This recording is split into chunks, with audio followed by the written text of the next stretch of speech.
కేటీఆర్ కలిసారు తెలంగాణ వచ్చి ఈరోజు హైడ్రా ఎల్లుండికెళ్ళి అసెంబ్లీ జరుగుతుంది.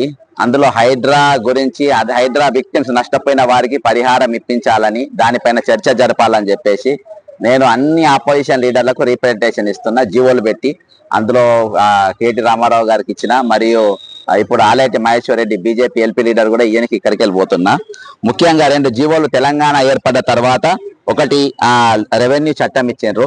ఈ రెవెన్యూ చట్టంలా నీట్గా ఇక్కడ ఇవి చెరువులు కుంటలు వాడొచ్చు కానీ అని పెట్టిండ్రు. కానీ అని ఎందుకు పెట్టినంటే రేపటి దినాన రేవంత్ రెడ్డి అసంటోడు లేకుండా రంగనాథ్ అసంటోడు రావచ్చు, అప్పుడు కూలగొట్టవచ్చు అని ఎక్సెప్టింగ్ అని పెట్టి ఎవరైతే లీగల్ గా ఉంటుండ్రో వాళ్ళని ముట్టుకోనికి లేదని ఉన్నారు.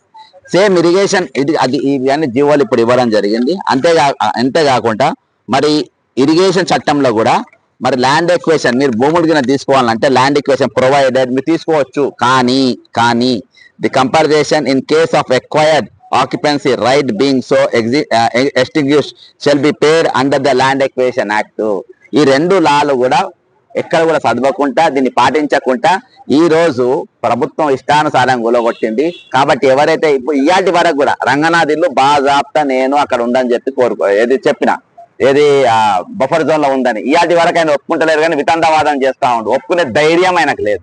సరే ఏదేమైనప్పటికీ ఇప్పుడు నష్టపోయిన వాళ్ళకి మాత్రం వెంటనే వాళ్ళ ల్యాండ్ ఎక్వేషన్ కింద వాళ్ళకి నష్టపరిహారం చెల్లించాలని చెప్పి అన్ని పార్టీలు ఎల్లుండి చర్చ జరపాలని చెప్పేసి ఒక హేతుబద్ధమైన చర్చ లేకుండా ఈరోజు చేసిండ్రు. ఇంకోటి రాష్ట్రంలో దాదాపు 500 చెరువులకు ఇయాల్టికి ఎఫ్టీఎల్ నిర్ధారించలే.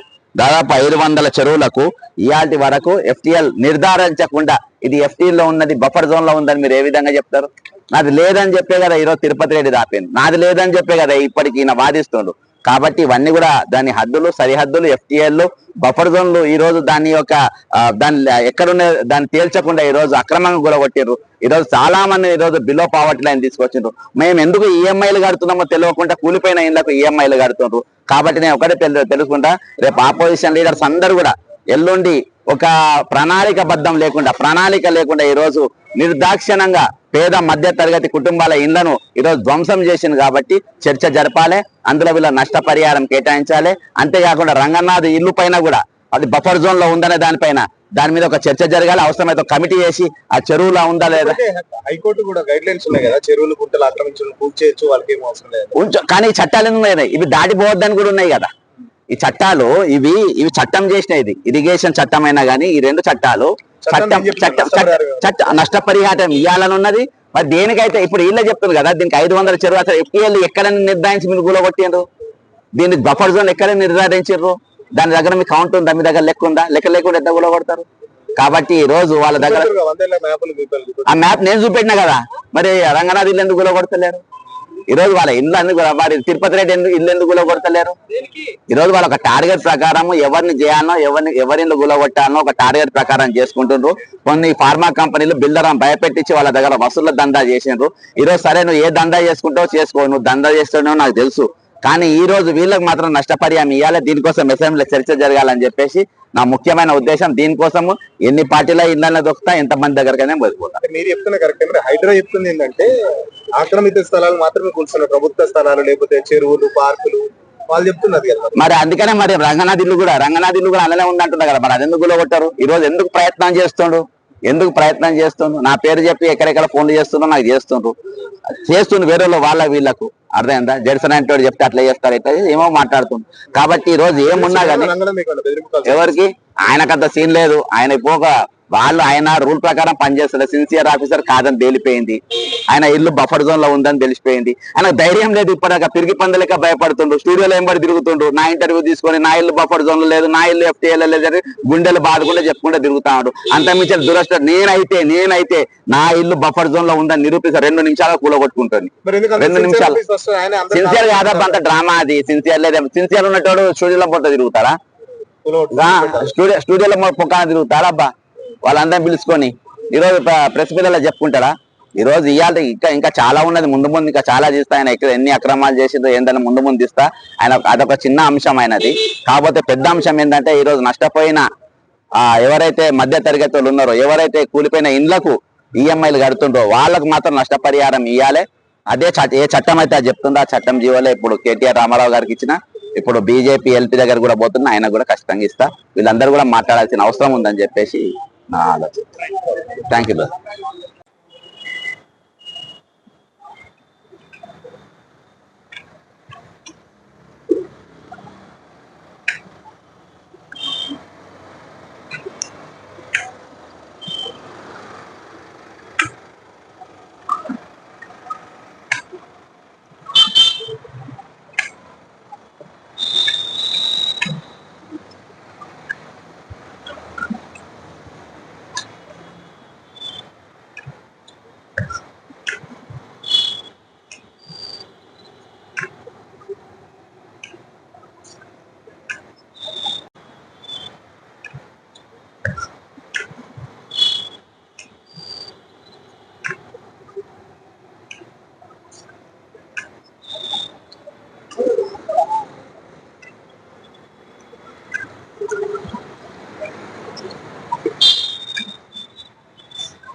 అందరికి నమస్కారం.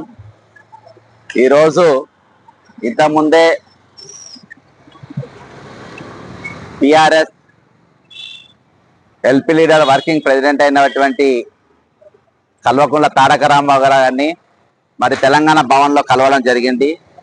అంతేకాకుండా మరి BJP LP leader Maheshwar Reddy గారికి కూడా మరి సేమ్ అదే రిప్రజెంటేషన్ ఇవ్వడం జరిగింది. ముఖ్యంగా ఏంటంటే హైదరాబాద్ బాధితులకు వాళ్ళు ఎటువంటి నియమ నిబంధనలు లేకుండా ఈరోజు గవర్నర్ ఒక ఆర్డినెన్స్ అడ్డం పెట్టుకొని ఈరోజు మున్సిపల్ చట్టాన్ని మరియు రెవెన్యూ చట్టాన్ని, పంచాయతీరాజ్ చట్టాన్ని, ఇరిగేషన్ చట్టాన్ని వీటన్నిటి కూడా అధిగమించి వాటిని బుల్డోజ్ చేసి ఈరోజు హైడ్రా అనేది మరి హైదరాబాద్ లా చుట్టుపక్కల ప్రాంతాలు ఉన్న ఇండ్లు మొత్తం గులగొట్టింది. ఒక ఇల్లు అనేది ఒక మధ్యతరగతి కుటుంబానికి వాళ్ళ జీవిత కాలంలో పెట్టుకున్నట్టు ఒక ఆశయం ఉంటది. ఒక ఇంటికి ఒక పెళ్లి చేయాలి, ఇల్లు కట్టాలి అనేది, పెళ్లి చేసి చూడు, ఇల్లు కట్టి చూడు అనేది ఒక సామెత ఉండే. ఆ సామెతలా వాళ్ళు ఒక సామెత నెరవేర్చి అటు ఇటు చేసి ఒక ఇల్లు కట్టుకొని వాళ్ళ ఇంట్లో ఉన్న తరుణంలో అందులో కనీసం గిన్నెలు తీసుకునే టైం ఇవ్వలేదు. అన్నం తింటుంటే అన్నం మీదకెళ్ళి పక్కనకెళ్ళి లేపి బుల్డోజర్లతో వాళ్ళ ఇల్లు దొక్కించిన పరిస్థితి. మరి వాళ్ళు బయటకు వచ్చిన తర్వాత వాళ్ళ పరిస్థితి ఏమైంది? మరి వాళ్ళు ఎక్కడ పండుకున్నారు ఈ రోజు రాత్రి? అసలు వాళ్ళు ఈ భారతదేశ పౌరుల లెక్క కూడా చూడలే, ఈ తెలంగాణ పౌరుల లెక్క చూడలే. వాళ్ళు ఎవరో శత్రువులు లెక్క ఈ రోజు చూసిన పరిస్థితి.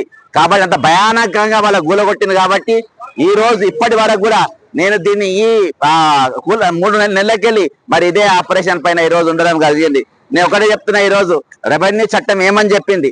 నేను ఈ రోజు మరి BRS LP లీడర్ కు, బీజేపీ LP లీడర్ కు రేపు 9వ తారీఖు వెళ్ళి అసెంబ్లీ జరగబోతుంది. కాబట్టి మరి ఇల్లు కూలిపోయిన వారందరికీ, ఇల్లు కూలగొట్టిన వారి అందరికీ, కూలిపోయిన ఇండ్లకు EMIలు కడుతున్న వాళ్ళందరికీ కూడా ఈ రోజు ప్రభుత్వం నష్టపరిహారం చెల్లించాలని చెప్పేసి మనం తెలియజేసుకుంటున్నా. రెవెన్యూ చట్టంలో నీట్గా చెప్తుంది. ఈ 2 పదాలు చదవకుండా, ఎందుకంటే రేపటి దినాన వచ్చే రోజుల్లో మరి రేవంత్ రెడ్డి అసంటోడు ముఖ్యమంత్రి కావచ్చు, రంగనాథ్ అసంట అయినా మరి హైడ్రా కమిషనర్ కావచ్చు, మరి ఇవి కూలగొట్టవచ్చు అని చెప్పి అనుకొని ఆ రోజు మరి చెప్పిండ్రు. ఏమని చెప్పిందంటే, ఇక్కడ చూసిన విధులకు కూడా నేను చాలాసార్లు చదివిన, ఇక్కడ all lands rivers, streams, tanks, ponds, canals, lakes and flowing property of rights aspirating thereto are the property of the government. ప్రభుత్వం ఇవన్నీ ప్రభుత్వం చెందిన, కానీ ఎక్సెప్టింగ్, ఎందుకు ఎక్సెప్టింగ్ అని పెట్టింది? రేపు రేవంత్ రెడ్డి అంటే చీఫ్ మినిస్టర్ కావచ్చు, రంగనాథన్ హైడ్రా కమిషనర్ రావచ్చు, పేదోళ్ళ ఇల్లు కూలగొట్టవచ్చు. కాబట్టి ఎక్సెప్టింగ్ అని పెట్టి those belonging to persons or class legally capable of holding property and to the extent so far as the such rights are established. అంటే వాళ్ళకి హక్కులు ఉన్నాయి, అంటే నువ్వు నష్టపరిహారం ఇవ్వాలి.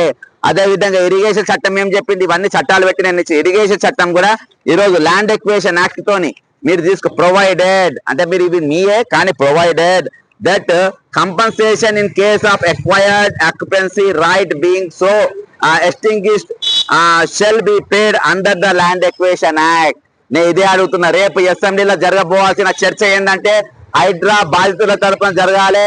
దాదాపు కొన్ని లక్షల మందిని ఈరోజు నిరాశ్రయం చేసిండ్రు, లక్షల మందిని రోడ్ల పాలు చేసిండ్రు, లక్షల మందిని రోడ్ల మీద వేసిండ్రు. కాబట్టి ఈ రోజు వాళ్ళందరూ కూడా నష్టపరిహారం ఇవ్వాలని చెప్పేసి ఈ చట్టం చెప్పింది. తెలంగాణ రెవెన్యూ చట్టం చెప్పింది, తెలంగాణ ఇరిగేషన్ చట్టం చెప్పింది, ఈ రోజు రైట్ టు ఇమ్యూజ్మెంట్ యాక్ట్ అనేది ఒకటి ఉన్నది, ఆ యాక్ట్ కూడా చెప్పింది. కాబట్టి ఈ రోజు గవర్నర్ దగ్గర ఎక్కడ కూడా ఇల్లున్నోళ్ళ ఇల్లు కూడా కొట్టమని చెప్పలేదు, ఇల్లున్నోళ్ళ ఇళ్ళ దగ్గర బయట దాని స్ట్రక్చర్స్ కూలగొట్టమన్నారు కానీ ఇంట్లో కూలగొట్టమని చెప్పలేదు. దీని మీద అసెంబ్లీలో చర్చ జరగలేదు. చర్చ జరగకుండానే ఈ రోజు గవర్నర్ దగ్గర బిల్లు పాస్ కాకుండానే మీరు ఒక ఆర్డినెన్స్ తీసుకొచ్చి ఇంతమంది రోడ్ల పాలు చేసిండ్రు. కాబట్టి నేను మరి బీజేపీ ఎల్పీ లీడర్ గారు మహేశ్వర్ రెడ్డి గారు, మరియు అంతేకాకుండా బీఆర్ఎస్ ఎల్పీ లీడర్ కేటీఆర్ గారు, ఈ ఇద్దరు కూడా నేను రిప్రజెంట్ చేసిన. వాళ్ళు రేపు అసెంబ్లీలో ప్రభుత్వాన్ని నిలదీయాలి, ప్రభుత్వంలో చర్చ జరగాలి. ఇల్లు కోల్పోయిన వారికి, ఇల్లు కూలగొట్టిన వారికి, హైడ్రా బాధితులందరికీ నష్టపరిహారం చెల్లించే విధంగా వచ్చే అసెంబ్లీ జరగాలని కోరుకుంటూ సెలవు తీసుకుంటున్నా. జై తెలంగాణ, అమర బిల్లు.